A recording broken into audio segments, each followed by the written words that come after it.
Clinics में या hospitals में नहीं आना पड़ेगा, directly home delivery of medicine होगा। इसके अलावा चिपला घाट, रानी पोखरी, रायगढ़ में CSD एक्सटेंशन काउंटर खोलने की भी मंजूरी दी गई है।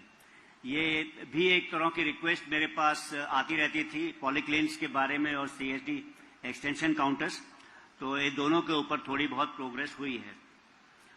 एक और इनिशिएटिव जो इंडियन आर्मी ने लिया है वो मैं बताना चाहता हूँ। ज़्यादातर यहाँ पे लोग सेना से हैं और हम सबको पता है कि काउंटर इंसर्जेंसी के इलाकों में हमने सद्भावना चलाते हैं JNK के अंदर और नॉर्थ ईस्टर्न स्टेट्स के अंदर। अभी ये ऑपरेशन सद्भावना जो है इसकी मुहिम हम अपने नदर्न बॉर्डर्स में चला रहे हैं, जिसमें उत्तराखंड और हिमाचल प्रदेश शामिल है। और पिछले कुछ 2 वर्ष हो चुके हैं, तो काफ़ी सारी स्कीम्स जो है बॉर्डर एरियाज में हम लोग ने इम्प्लीमेंट की है। तो इससे जो है बॉर्डर एरियाज को हम जो है गवर्नमेंट का वाइब्रेंट विलेज प्रोग्राम है उसके साथ में जोड़ेंगे। आज की जो ये रैली है इसका सफल आयोजन के लिए मैं उत्तराखंड सबेरिया उनका धन्यवाद देना चाहता हूँ। और जो ये स्कूटर्स वितरण के लिए जो काम किया है इसके लिए मैं गढ़वाल राइफल सेंटर का भी जो है बहुत बहुत धन्यवाद देना चाहता हूँ। वेटरन वेलफेयर के बारे में मैंने बताया, आर्मी कमांडर साहब ने भी बताया, बट मेरा मानना है कि जब हम सेवानिवृत्त हो जाते हैं तब भी जो है हम अपनी वर्दी छोड़ दें, लेकिन हमारी जिम्मेवारियां हमारे साथ में रहती हैं।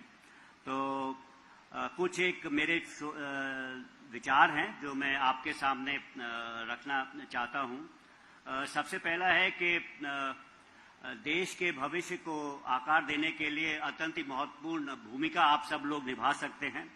सोशल मीडिया में जब भी आपने अपने विचार या टिप्पणी रखते हैं तो ऐसी कोई नेगेटिव टिप्पणी ना रखें जिससे कि फौज का, आर्म फोर्सेस का जो है नाम बदनाम हो। इसके अलावा जो है हम लोग का, क्योंकि हमारे देश में मुझे ऐसा लगता है कि सामरिक विचार या स्ट्रैटेजिक थिंकिंग का थोड़ा सा अभाव है, तो इसमें जो है इस विचार को और ज़्यादा फैलाने के लिए वेटरन्स जो हैं किसी तरह से कोई तरह के थिंक टैंक या आपस में गोष्ठियाँ अगर करें तो ये देश को इसमें जो है फ़ायदा होगा। इसके अलावा काफ़ी सारे कैंपेन्स हैं गवर्नमेंट के, उसके साथ में अगर आप जुड़ सकते हैं जिससे कि आपके सोसाइटी को फ़ायदा होगा, जैसे से नो टू ड्रग्स, हर घर तिरंगा, बेटी बचाओ बेटी पढ़ाओ, मेरी माटी मेरा देश। और ये सब अगर हम कार्यक्रमों के साथ में जुड़ेंगे तो देश के निर्माण का एक हिस्सा हम फौज की वर्दी छोड़ने के बाद भी रहेंगे।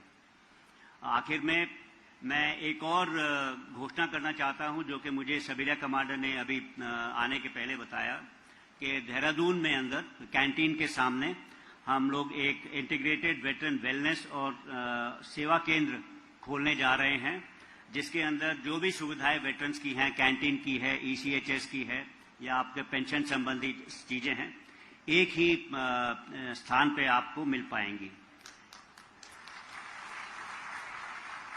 इसके अलावा मैं जनरल मिस्त्री और सामने ब्रिगेडियर हरचरण बैठे हुए हैं जो वॉर वुंडेड फाउंडेशन से हैं, ये भी मेरे साथ में जुड़े हुए थे और काफ़ी अगर कहा जाए तो आज की रैली ऑर्गेनाइज करने में उनका बड़ा हाथ है। उन्होंने मुझे काफ़ी प्रेरित किया कि आप आइए और हम लोग जो हैं गढ़वाल के इलाके में या उत्तराखंड के इलाके में उन लोगों को ढूंढेंगे जिन्होंने अपने लड़ाई के समय में अपाहिज हो गए थे और उनको जो है मदद करेंगे। तो मैं उन दोनों का भी जो है अपने धन्यवाद देना चाहता हूँ। इसके अलावा मैं उत्तराखंड के माननीय राज्यपाल गुरमीत सिंह जी का भी धन्यवाद देना चाहता हूं, जिन्होंने आज रैली में आकर के इस रैली की शोभा बढ़ाई। और इससे अधिक ज़्यादा कुछ ना कह करके मैं अपनी वाणी को यहीं पे विराम देता हूं। बहुत ही अच्छा लगा मुझे दोबारा देहरादून में आकर के।